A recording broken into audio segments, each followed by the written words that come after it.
Praise lord. దేవుని పరిశుద్ధమైన నామమునకు మహిమ కలుగునుగాక. ప్రభు నామమున మీ అందరికీ హృదయపూర్వక వందనాలు. ఈ ఉదయకాలము దేవుని వాక్యాన్ని విందాం. ఆమోసు గ్రంథము 5వ అధ్యాయము 15వ వచనము. కీడును ద్వేషించి మేలును ప్రేమించుచు గుమ్మములలో న్యాయము స్థిరపరచుడి.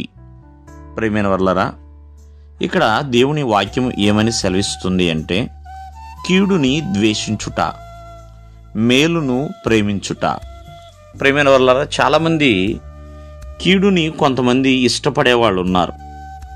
కీడు చేయడానికి పరుగులెత్తుతూ ఉంటారు, కీడు చేయడానికి సిద్ధపడుతూ ఉంటారు. కానీ దేవుని వాక్యం సెలవిస్తుంది, కీడు విషయంలో చాలా దూరంగా ఉండాలి, ద్వేషం కలిగిన వారిగా ఉండాలి. అటువలే మేలుని ప్రేమించాలండి. మేలు చేయుటకు ఏ దినము కూడా వెనకడుగు వేయకూడదు. మాట ద్వారా మేలు కావచ్చు, లేకపోతే ఇంకా వేరేదన్నా ఆలోచన ద్వారా, సమయోచితమైన ఆలోచన, సందర్భానుసారమైన ఆలోచన వారికి ఇవ్వటము.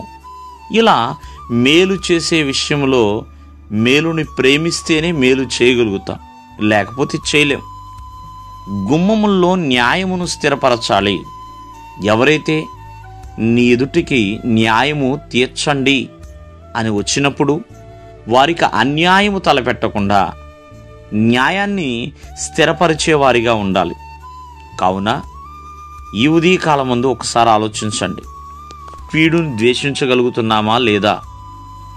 కీడును ద్వేషిస్తేనే మేలుని చేయగలుగుతాం, మేలుని ప్రేమించగలుగుతాం. లేకపోతే మేలుని ప్రేమించలేకపోతే న్యాయమును స్థిరపరచలేం. ఇవన్నీ కూడా ఒకదానికొకటి అల్లుకుని ఉన్నాయి. మొదట చేయవలసింది కీడును ద్వేషించుట. జీవితంలోనికి కీడుకి ప్రతి కీడు చేసేవాళ్ళు చాలామంది ఉన్నారు. ఒకవేళ తెలిసి తెలియక మీ జీవితంలో ఎవరైనా కీడు తలపెట్టి ఉండొచ్చేమో, కానీ మేలునే ప్రేమించాలి. ఆ కీడును ప్రేమించినంత కాలము ఆ కీడు మన జీవితంలో ఎన్నో నష్టాలు తీసుకొస్తుంది. ప్రియమైన వాళ్ళరా, అది గమనించండి. మేలుని ప్రేమించండి. మేలు చేయకపోవటము కూడా పాపమే అని బైబిల్ గ్రంథం సెలవిస్తుంది. మేలు పొందదగిన వారికి మేలు చేయకపోవటము కూడా పాపమే.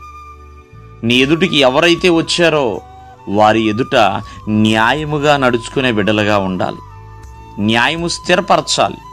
కావున ఈ ఉదయకాలమందు విన్న వాక్యము ప్రకారంగా ప్రతి ఒక్కరూ కూడా ద్వేషించుట, ప్రేమించుట, స్థిరపరచుట, కీడును ద్వేషించాలి, మేలుని ప్రేమించాలి, న్యాయమును స్థిరపరచాలి. దేవుడు మిమ్మల్ని ఆశీర్వదించునుగాక. ఆమేన్.